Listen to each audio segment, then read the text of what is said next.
Welcome back.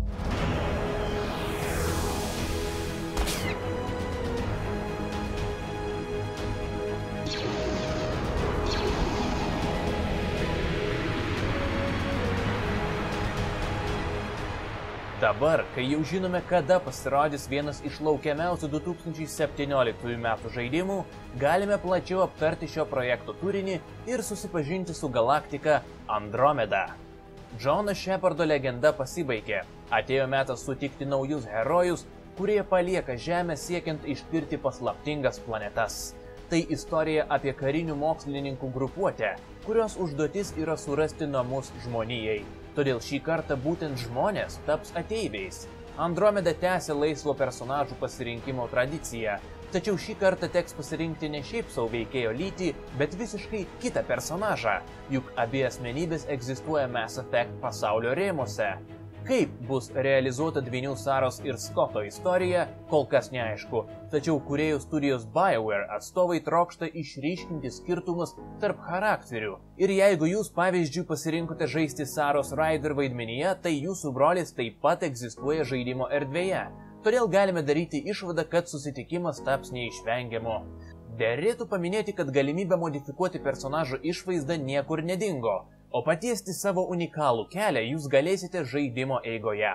Kaip ir dera Mass Effect franšizės tęsiniui, savo situacijų sprendimais darysite įtaką siužetiniams posūkiams. Tačiau nesitikėkite, kad jūsų taip vadinami trečiosios dalies seivai atliks kokį nors vaidmenį. Deja, ne.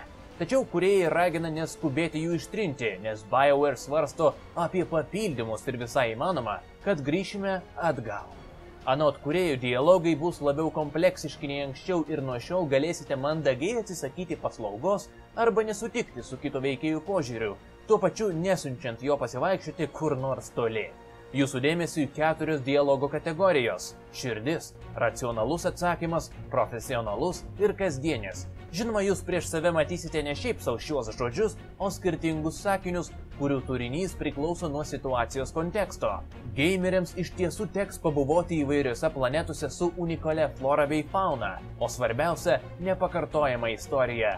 Todėl nepamirškite, kad šį kartą jūs nesate visatos centras, o planetos gyventojai, kurių ramybę sujauksite, turi ir savų problemų.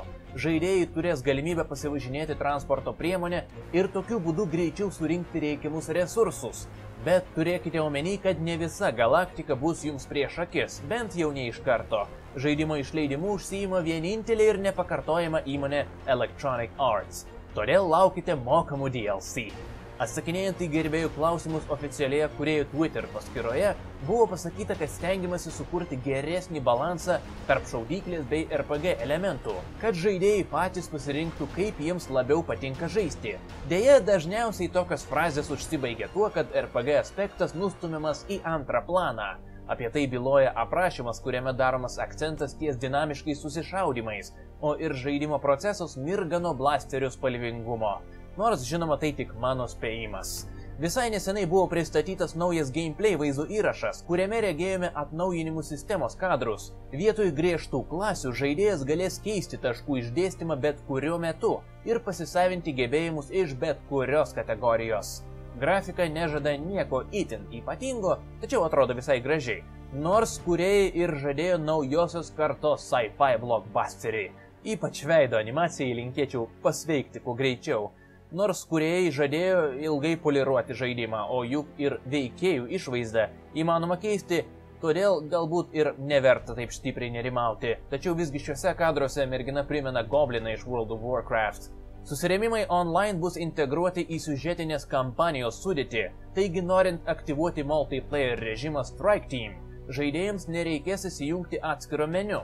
Tai buvo pasielgta ne tik norint išvengti atsijungimo nuo esminių misijų, bet ir tam, kad susieti online režimus su esminė siužetinė linija. Jeigu jūs laukite Mass Effect Andromeda, tai žaidimas pasirodys jau kovo 23 dieną šiais 2017 metais. Nepamirškite prenumeruoti kanalą, kad nepraleistumėte naujų apžvalgų bei žaidimų pristatymų. Taipogi dalinkitės vaizdų įrašus soctinkluose. Nu, su jumis buvau aš, Valentinas. Ačiū, kad žiūrėjote. Iki greito. Trying to catch the devil's herd. across these endless skies. Go